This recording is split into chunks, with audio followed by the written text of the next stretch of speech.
How can I be a successful reader? We are going to take a look at theme today.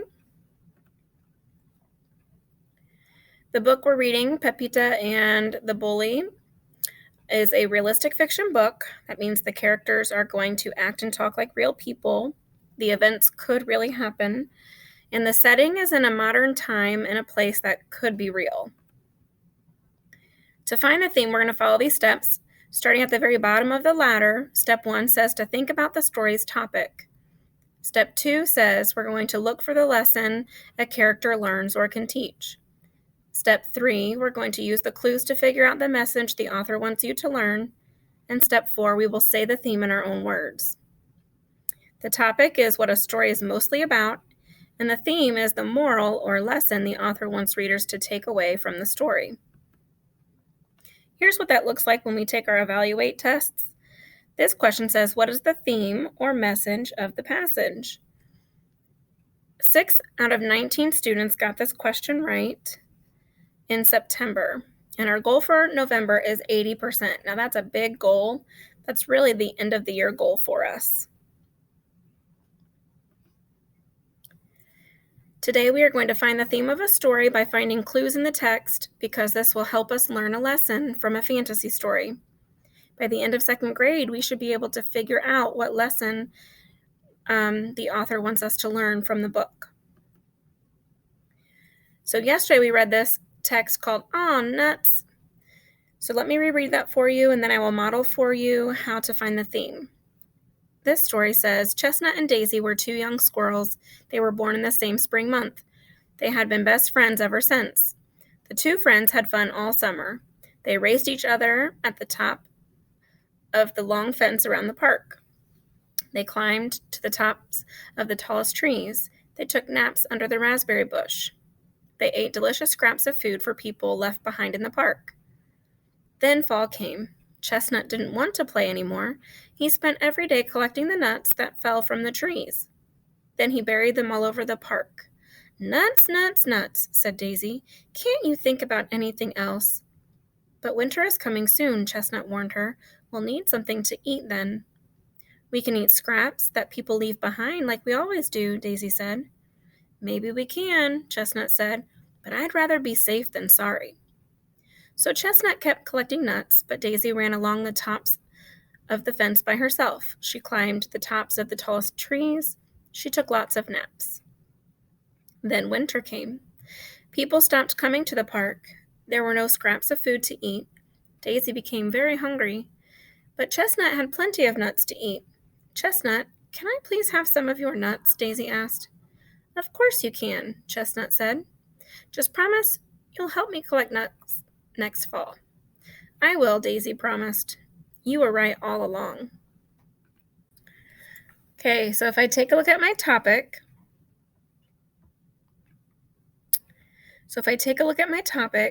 I see Chestnut and Daisy or winter. So what was that all about? Well, it was all about Chestnut and Daisy, so I'm going to circle that answer. The next clue says, what happened when fall came?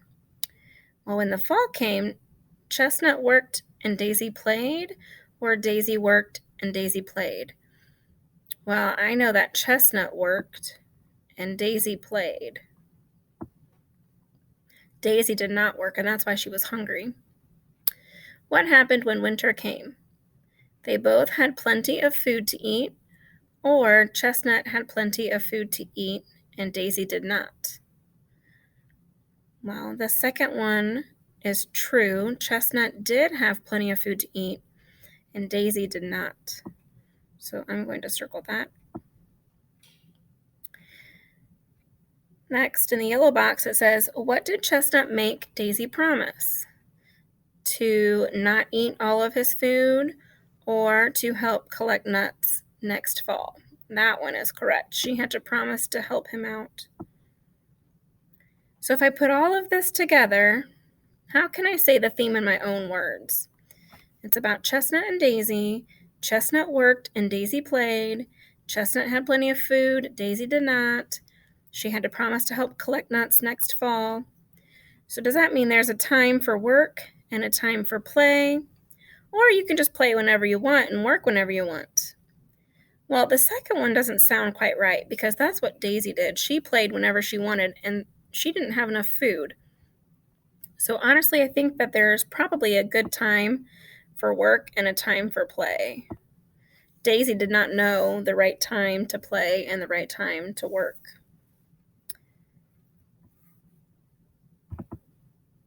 All right, moving on. We are now going to turn to page 84 in our reading book to read Pepita and the Bully. Pepita waved goodbye to the bus driver. She raced down Pepper Street, her black braids bouncing behind her. She was in a hurry to get home and talk to Mama.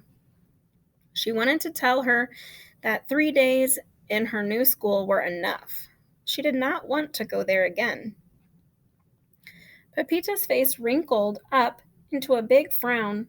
She was sorry because she really liked Miss Chu, her teacher. Miss Chu had black eyes and a soft, sunny smile.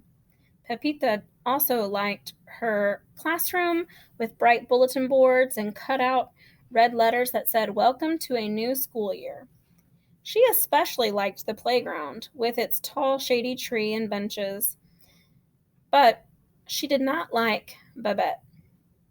She had brown hair, blue eyes, and skin that looked like peach ice cream, but she was not nice. Pepita's frown grew bigger when she remembered her first day of school. She had gone up to Babette and said, "Hello, my name's Pepita. What's yours?" "Pepita? Yuck," Babette said. "That's not a name. That's nothing but a noise." Pepita felt her face grow hot. She was angry. "It is so a name," she said, "and it's mine." Babette just turned and walked away. On the second day, Miss Chu asked her students to talk about their favorite things. Pepita told them her dog Lobo could understand Spanish. At recess, Babette said, "I'll bet your dog has fleas." Pepita felt her face grow hot. She was angry.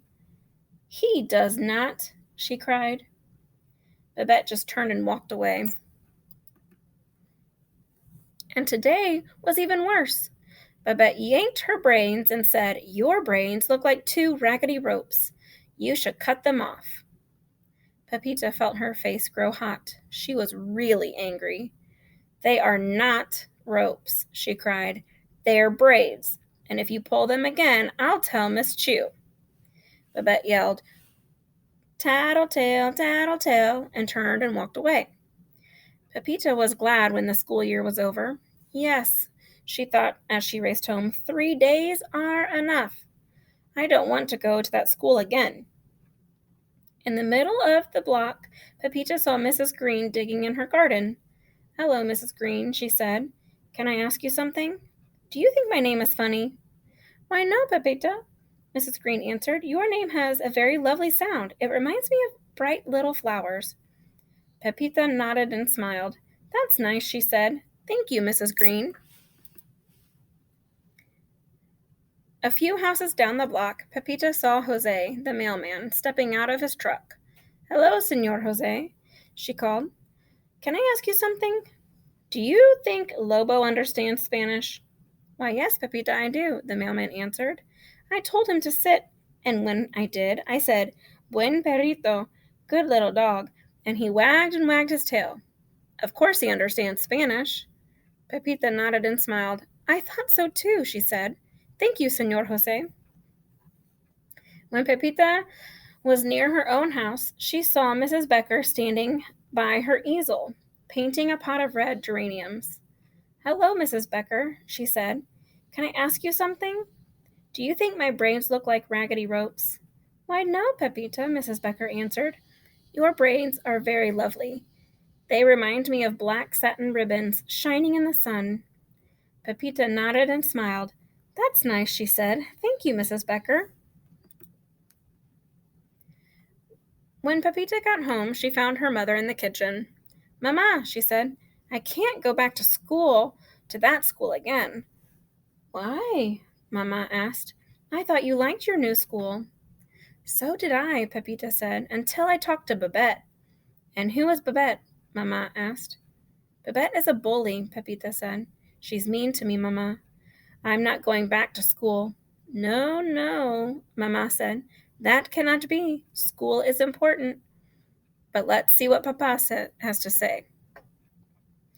At supper that night, Pepita told her family what Babette had said to her. She says my name is nothing but noise, that Lobo has fleas, and that my braids are raggedy ropes. And she yanked them.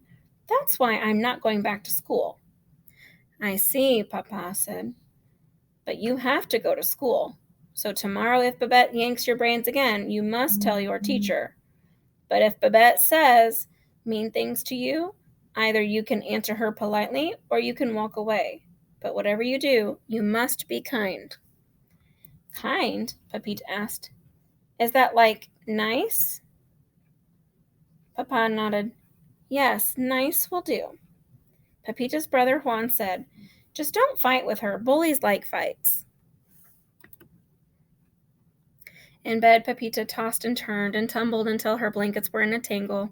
She dragged her doll, Dora, out from under the blankets and placed her against the pillow.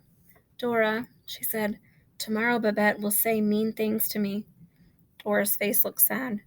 Pepita sat up straight and punched the pillow. What if she tries to hit me? Dora disappeared under the blankets. Pepita pulled her out again. Don't worry, Dora, she said. I'll think of something. Dora huddled close. They snuggled together and fell asleep. In the morning, Pepita got out of bed slowly. She dressed slowly. She ate breakfast slowly. She twisted and turned and muttered and mumbled while Mama brushed and braided her hair. But no matter what Pepita did, nothing slowed down the clock. It was time to go to school. Mama, Pepita complained, 3 days are enough. But Mama said, school is important, and if you don't hurry, you'll be late.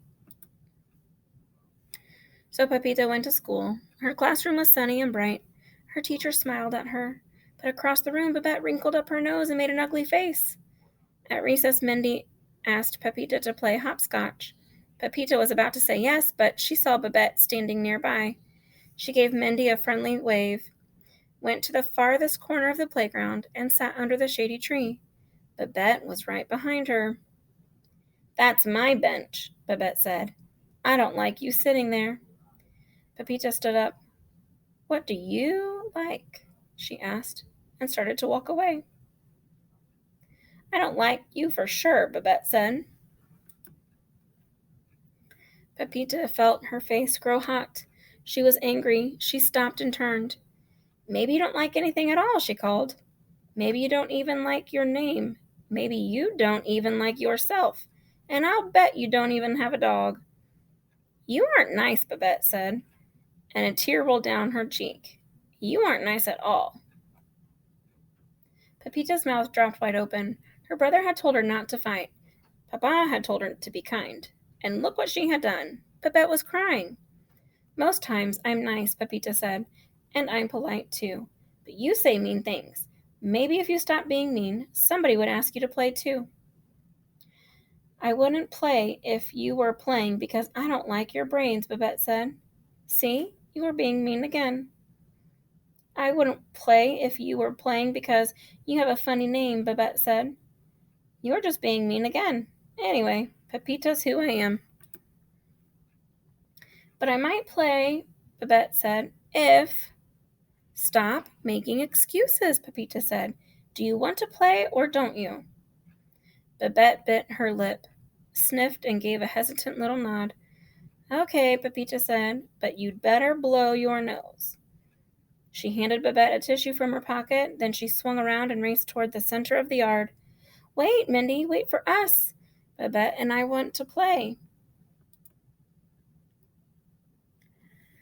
So now you are going to either complete your work on your computer or take a look at the paper that your teacher has handed you. And you are going to figure out the topic, the clues, and the theme. So if you look at your paper or if you look at the screen, it says that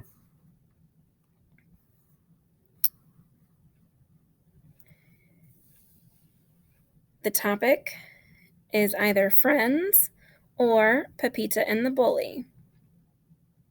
So think, is it all about friends or is it all about Pepita and the bully? Circle your answer. And the first purple box, it says, what does Pepita realize after she says something mean to Babette? Was it A, she realizes that Papa was right? It is better to be kind? Or B, she realizes that Papa's advice was right? You can be mean if someone is mean to you. Go ahead and circle your answer.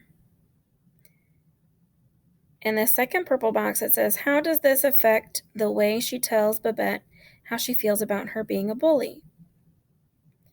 A, she is honest and says she would play if Babette wasn't so mean. Or B, she doesn't tell her the truth but plays with her anyway. Now that you have circled your topic and clues, how can that help you figure out the theme? You have two choices in the orange box for the theme. How you treat others will always make you win a friend, or how you treat others can help you make or lose friends. Go ahead and figure out which one makes more sense for this story. For your closure, just something for you to think about. How did you find the theme today? And then the reflection, what should you do if you are being bullied? Once you have thought about those questions, you may move on to your next assignment.